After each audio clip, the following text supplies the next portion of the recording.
Saya yakin, ya, 100% tidak ada orang tidak pernah mengalami kecoaan dalam hidupnya.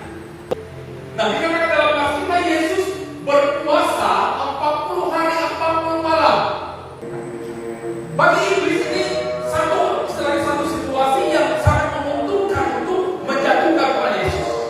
Dia berpikir kalau Yesus sedang lapar, secara jasmani dia sedang lapar, secara fisik dia lemah, tentu dia akan tergoda dan dia akan melakukan sesuatu yang mampu membuat batu menjadi roti.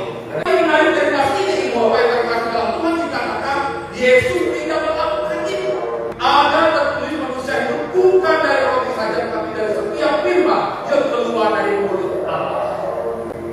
Artinya apa itu apa?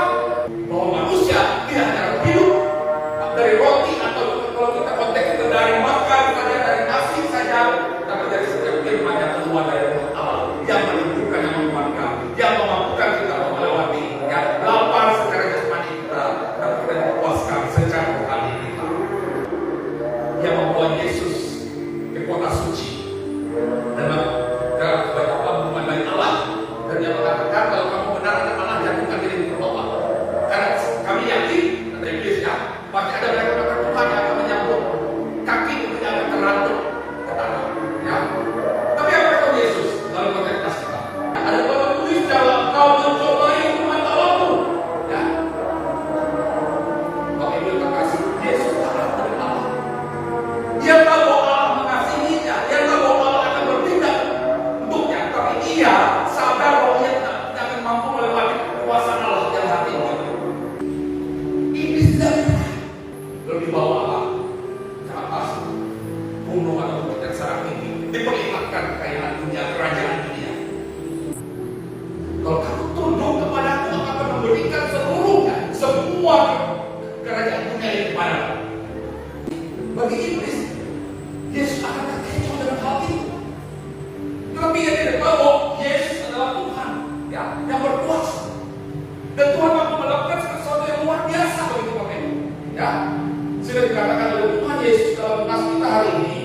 Banyaklah iblis sebab ada tertulis engkau harus menyembah Tuhan Allahmu dan hanya kepada Dia sajalah engkau berbakti. Coba tanya kenapa tadi? Ketika iblis meninggalkan Yesus, apakah iblis mengaku ia kalah? Tidak. Nah, kalau kita mau berkaca pada nas ini, 3 tawaran ini yang sering menjerat manusia jatuh ke dalam dosa. Orang rela melakukan apapun untuk mendapatkan apa yang dia butuhkan ini. Yang kedua, ya, berkaitan dengan keakuan. Keakuan, kesombongan itu adalah cara iblis untuk menghancurkan diri kita. Yang ketiga, ini banyak terjadi. Ya, orang rela saja pergi ke gunung, ke goa-goa, ya, tunduk dan pasang setan iblis hanya untuk apa? Supaya mendapatkan apa yang mereka kehendaki, kekayaan dunia, jabatan. Kalau ditawarkan dengan hal dunia, ya, karena kalau dia tidak pikir panjang, yang penting aku sugi, yang penting punya jabatan, tinggalkan Kristus. Ya, kita tidak lagi ingat bahwa hidup kita tidak ada. Ya. Nah, oleh karena itu 3 pencobaan ini menggambarkan sesungguhnya Bapak Ibu situasi dan kondisi kehidupan dunia saat sekarang ini. Ada banyak orang jatuh dalam pencobaan. Ada banyak orang melakukan tindakan-tindakan yang tidak Tuhan kehendaki. Kenapa? Karena mereka tidak menjadikan firman Tuhan sebagai senjata yang ampuh melawan kuasa iblis. Akhirnya apa yang terjadi? Keinginan dunia lebih besar daripada keinginan menguasai mereka dan menghancurkan mereka. Kalau sudah tulis banyak, apa yang terjadi Bapak Ibu?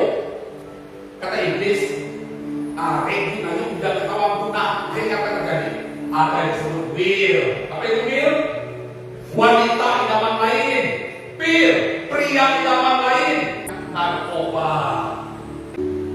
Ini tantangan besar Bapak Ibu dalam kehidupan kita. Apakah kita mau sama-sama dengan Yesus menang atas kuasa setan iblis itu? Ya kalau kita mau menang, ya andalkan Tuhan. Terus percaya kepada Tuhan. Ada yang tahu tantangan terbesar dalam hidup kita? Menahan keinginan daging kita. Dan harus sadar, kadang iblis itu dalam berbagai macam situasi